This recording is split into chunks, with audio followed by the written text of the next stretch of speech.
Welcome back to the Badger247 show, part of the 247 Sports Network. I'm Matt Perkins, joined once again by Badger247 writers John McNamara and Nick Osen. Great to see both of you guys here, and Nick especially. You've been on the road for a while. You're looking fresh. I'm looking a little rough today, even though you're the one who should be looking a little rough considering you've been on the road for over a week. Greetings to you in North Carolina still, I believe, right? Yeah, just on the edge of the Carolinas and Georgia right now. I appreciate it, Perko. Great to see you guys. Man, I told you off air, your beard looks good. You're not looking nearly as rough as you're saying. No, I missed it last week, but you guys held down the fort. John Payne holding down the fort on our site. But we've got some great things to talk about. And frankly, a lot more content coming up, too, for our site as well. Well, the reason we're focusing here on basketball today is because Nick has been doing yeoman's work down there in the Carolinas and Georgia. So let's just start, Nick, with just sort of like your biggest overall impressions and takeaways from the guys that you've seen down there. Who's really stood out to you? Yeah, Perko, I won't take the whole time for the show with this one question, but I could. I want to take it back to last week into this week. And, I'm sure people might think there's a bias there. I'm just talking about Wisconsin guys, but there's a reason this class, and this is not just coming from myself, colleagues, Wisconsin folks. Like, I was sitting next to many high major coaches and the staff this group in this class inside Wisconsin. This 27 class is the one we're talking about. 2027. Yep. So it's Jalen Brown, who was Power 5. So I saw him at Adidas. He has been really, really impressive. And there are a bunch of Treff Rademacher's on that team, Zay Fox. And then, of course, you go into this team hero group, guys. And I know we're going to get into them more specifically. But, Perko, half of the team essentially are Wisconsin Badgers targets, legit targets. Dooney Johnson, Donovan Davis, Jack Kohnen, Deuce McDuffie. Then little brother Joey Kohnen has impressed me. John, I know you saw my tweet. He's not really a Wisconsin target right now, but Josh Manchester in 2026 had a 40-burger this week. So what I would say is my two biggest takeaways, Perko, the state of Wisconsin is being incredibly well represented nationally. And number two is this Peach Jam and all these tournaments, guys, they have lived up to the hype, and I'm grateful to be covering them for our network. John, what questions do you have for Nick? That's where I'm at today, John. I need you, folks who know me know I'm a little bit more of a football guy than I'm a basketball guy, which is why we really need John here today, John. So what do you want to know from your colleague here as he's been on the road and you've been, stuck back home? Happily staying back home. I don't know if you're not quite the road warrior that Nick is. No, it's a young man's game. It is a young man's game. I tell you that. No, I mean, not to just pump us up, but Nick's doing some incredible stuff out there, and it's truly exclusive content. Some people that pretend to be journalists, they label stuff exclusive, and it's not. Nick's doing exclusive work down there, so I appreciate that. He's a guy that I enjoy him being on my team, and not a guy that I'm competing against anymore. I'll be honest with you there. I guess this got me rolling down some memory lane stuff here. That 16U hero team right now, Nick, I believe is undefeated in pool play. Mm-hmm. And it kind of sparked the last team to win the Peach Jam, which I went to look back was in the year 2000, which I think you were alive, Nick, right? Just a little pup. Yeah, but I graduated. I graduated in 2001, and a lot of those guys from that 2000 team are guys that I played against in middle school, or I saw play, and they kind of, that group or that age group was when I really got a passion for this. I liked following AAU, and it got me involved in what I'm doing now. But, looking back at that group, I want to make sure I'm giving the props to the right people. Travis Diener was a big part of that Playground Warriors 2000 team. The Chappell brothers, Jason played for Wisconsin. Deontay Tatum was part of that team. He was those powerhouse Milwaukee Vincent teams. Greg Brown was on that team as well. Maybe missing one or two of the other guys. Joa Tucker, I believe, who went on to have a really nice career at UWM. So that sparked my memory lane thing. It was fun to go look back at that team. Not to soapbox it too much, but like that's when AAU basketball to me was AAU basketball, because a guy like me couldn't play AAU basketball. I mean, those were the elite kids that were playing, Wisconsin Playground Warriors. There was a police academy league with a couple dudes, and that team was loaded. That's going back to the early 2000s. I played on a really good 8th grade team, and a couple of our guys played on the Playground B team, and they were studs, but they couldn't play on that A team because it was loaded. And you saw that, the work that they did down in 2000 a long time ago, but that's the last team to win the Peach Jam. And look, Nick and I are journalists, and we are unbiased and all that stuff. But it's fun to see some Wisconsin dudes go out there on that stage. I'm rooting for those guys. I'm rooting for that 16U team to take home the Peach Jam title. It's just fun. I'm a Wisconsin guy. It's been cool to watch, and it's been great for Nick to give us that firsthand perspective. Jason Chappell sends me down memory lane just in a very deep way, because I will always remember him and his family for the "It Ain't Easy B&J Cheesy" shirts. And those always made me laugh. In every single telecast you would see of a Wisconsin basketball game in which Jason Chappell was featured, you would always be reminded that his dad was a 2-time All-American at Wake Forest. Yeah, and the brother played South Carolina, I believe. I think he was a Wisconsin target. I played against Jason Chappell when he was back at St. Aloysius. He was a force in 5th and 6th and 7th and 8th grade.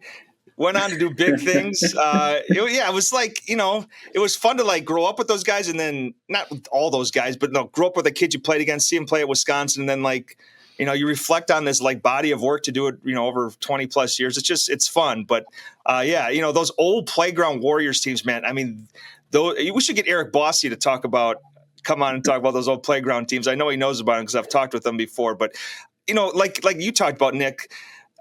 I feel like the town and the state has always been strong, but now it's like, I mean, it's flexing its muscles, right? Like you look at that 16U roster, it is loaded top to bottom. There isn't a dude on the team that's like, my dad's the sponsor of this team. I'm just along for the ride. I'm paying for a few things here and there. Like this team, 1 through 9, 1 through 10, is loaded. No, John, I mean, you are spot on. I've obviously, fortunately been able to cover just about every game from them this week. They've been the big focus, of course, here at Peach, and also have gotten to some of their 17s games as well. But 16U, we won't count the younger Kohnen and Knippel brothers right now who've been playing up some of their games. So we'll focus on their main 8.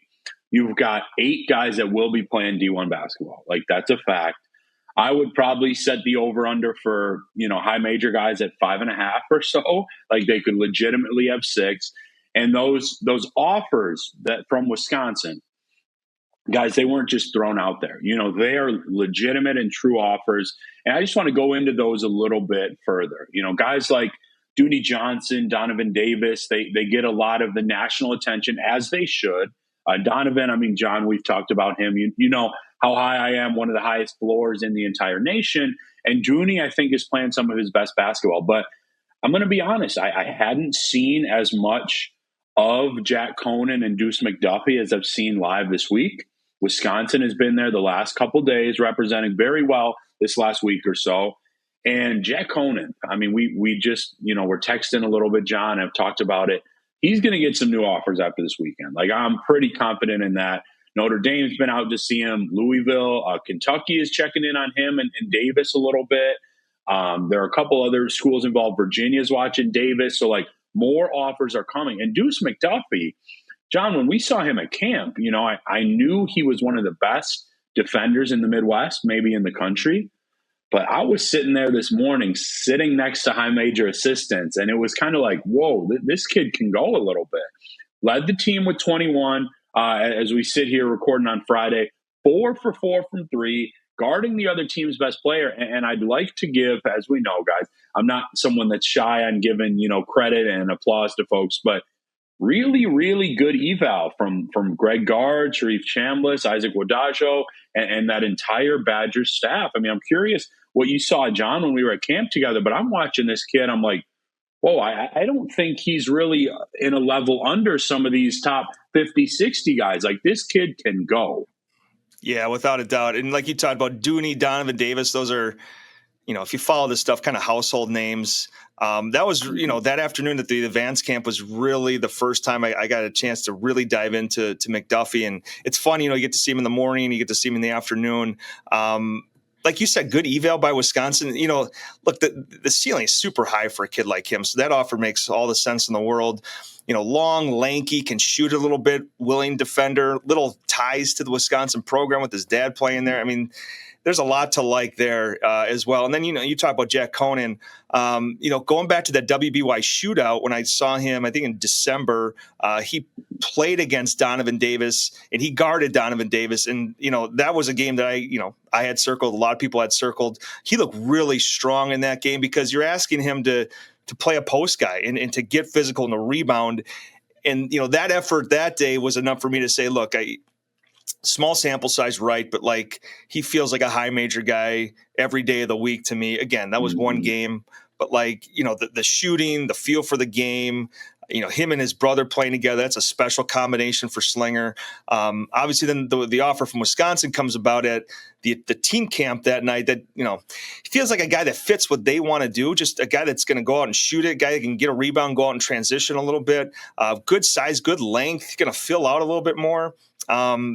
Just one of the very exciting guys in that 27 class from inside the state. He really is. And I want to make sure, especially because I know, and this will be a compliment to you guys, especially guys for bringing the show over. I know that parents and kids and families and a lot of people watch this stuff. And so just hitting on a couple of the guys that aren't on Team Hero as well. Jalen Brown, so guard and Chambliss, will be seeing him this weekend as we reported this week on our boards. And he is, he maybe has one of the highest floors too. Like, a bunch of these guys are very good friends. He was actually on Team Hero last year, has done a great job with Power 5, another terrific program. Anthony McHenry does amazing work over there. And so how I've kind of been going about it, guys, and I think I touched on it ahead of the show, I think if you're Wisconsin, because like John kind of said, he's pulling for Team Hero. Like, we form relationships, and it's cool to see Wisconsin guys on the national stage. But with the Badger side of things, I believe that you really would like to see, of course, at least one of the guys in state. Like, you need to get to Madison for sure. But I think if you can get two, like a Deuce, he's probably the one I feel maybe best about right now. A Deuce and Donovan, Deuce and Jalen, Deuce and Jack, like two of those guys. Dooney is in the mix with Wisconsin, but I do see him approaching blue blood status soon. I think if you can get two, you're making a statement. And I shared with our readers last week, Perko, because I know you focus on football a little bit more. I said, guys, being out on these circuits, like, not everyone knows just by seeing this that I'm with Wisconsin right away, So you hear coaches talking and you hear people at programs speaking, and like, there is a buzz about this state right now, the state of Wisconsin. And there's a pretty healthy buzz forming with the Badgers. People are seeing what they did with John Tonje, obviously Storr, Davis ahead of that. Then you bring in kind of this like sexy big time transfer class compared to like a lot of schools. You had to spend a little bit to get some of these guys. There's some buzz percolating. So to me, knowing a lot of these kids and what it's about, I think you need to obviously be at these games, which the Badgers have been, and then just have another successful winter. Man, I think you're cooking with a little potential magic as you hit next year's eval period, guys. To kind of piggyback off that, I think like a guy like Sharif Chambliss is giving Wisconsin a voice in some rooms that maybe they hadn't had a voice in, the last handful of cycles. And like you talked about, Nick, and I got a question for you. I'm going to spin it. Mm-hmm. There is some buzz, right? And Nick is in the thick of it right now, but teams have also taken notice of like, this is a new brand of basketball. Like, if I come to Wisconsin, there's not necessarily a blueprint, but they are doing things differently. I can get out and I can get shots up. I can play in a kind of a free flowing offense that's going to maybe suit my ability. So the stigma is gone now, right? I mean, it should be, right? I mean, Wisconsin's playing a different brand of basketball offensively, and that brand of basketball, whether it's correct or was not correct, potentially limited the kids or the people that were in those kids' ears of saying, you go to Wisconsin, you're going to play in these 40-point games. You're not going to, do X and Y. So I'm curious, Nick, in the stuff you've been hearing, is the change in offense allowing them to recruit at a different type of level, or I should say a more athletic kid who is more focused on what he's able to do offensively at the next level?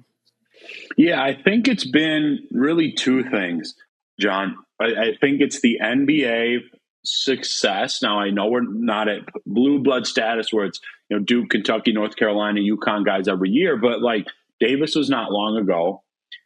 You could say this last group of Badgers guys sent 3 guys to the NBA. Tanjay was not on NBA radar, so Badgers get a ton of credit. Steve Crowell is currently in the NBA.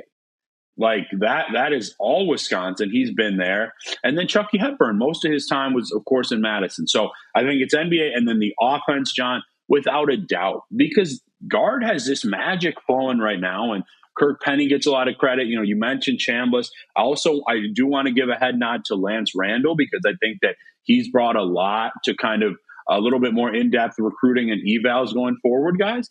But yeah, he's got this plug and play guard does where if you are a wing that can essentially play a little defense or care about defense and try, and you've got a little bit of a bag on offense, he plugs you in that 2 or 3 spot. You can just go to work. And he essentially, I don't have a doubt in my mind, if AJ Storr came back another year and was in Madison, we'll say the John Tanjay thing aside, you could be looking at back-to-back-to-back NBA wings, which is really, really impressive. I think you're looking at least another pro or 2 on this year's roster with Blackwell and Winter. So there's no question that's resonating, John.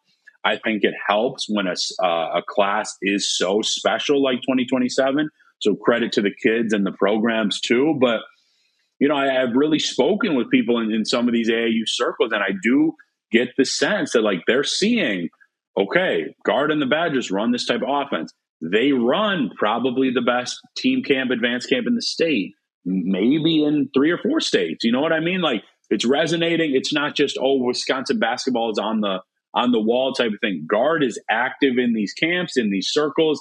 And frankly, man, I'm grateful. I've been working, football recruiting interviews still on the road with that great class too. But I'm grateful, John, to be covering this group at this time. Because who knows how many end up in Madison, but the fact that it's being mentioned and the efforts are there, it's quite exciting. I think there's something in the water with this 2027 in-state group because this could be in a historically strong – well, we know it's in a historically strong hoops class. And then, the 27s from the football side, that's shaping up to be a really strong class as well. Wisconsin's 5, 6 offers out there already, 4, 5, 6. I can't – I'm all hoops right now. My brain isn't football wired. But, yeah, I don't know. Something's going on in that 27 class as a special group in the state of Wisconsin. Any non-Badgers, or I should say non-Badger state guys that have caught your eye down there that you think could be on the radar for this staff? Oh, that's a great question, Perko. I think, there are a couple actually that I saw last weekend at Under Armour. That was Rashawn Porter with the Illinois Wolves. He's Illinois, Chicago area kid. Quinn Costello, who John and I teed up as a likely offer, which was pretty cool. Then the Badgers offered him. He comes from out east, northeast New England. So that's somebody I know they're watching in 2026, expecting likely one more addition there. I'm still continuing to watch and evaluate some more local guys there too. Perko, some of the guys that Mac and I have definitely seen at camps and at June Jam and things of that nature. And then I just want to give you guys, as well as the listeners, a clear picture. So Hero, I'm not going to check the standings as we're doing this, but last time I checked, one of just 3 teams in U16 left at undefeated. So they won their pool. So, of course, they're going to keep playing. And as we record, they're 5-0 in pool play.